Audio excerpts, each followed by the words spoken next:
ఆదికాండం 21 అధ్యాయం 22 నీవు చేయు పనులన్నిటిలోనూ దేవుడు నీకు తోడై ఉండును.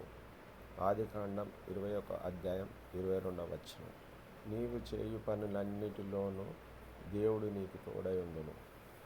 దేవుడు తోడు ఉండాలంటే మనిషికి దేవుని ఆలయంలో గడుపుట 1000 దినాలంత శ్రేష్టత. దేవుని ఆలయంలో ఉన్నప్పుడు దేవునికి తోడుగా ఉండడానికి ఇష్టపడతాం. ఎందుకంటే ఒక్కరోజు ఆరాధన మర్చి నువ్వు ఊకో, రెండో రోజు క్రమం తప్పినప్పుడు దేవునిలో నువ్వు ఉండలేవు. కనుక దేవునిలో తోడుగా నీ వ్యక్తిగతమైన ప్రార్థన కానీ, దేవునితో సంపాదించడం కానీ, దేవునితో సన్నిహితంగా ఉండడం కానీ, దేవునితో ప్రార్థన చేయడం కానీ, ఇవన్నీ వాక్యం చదవడం కానీ, వీరన్నిటి కూడా దేవుని తోడై ఉన్నట్లు.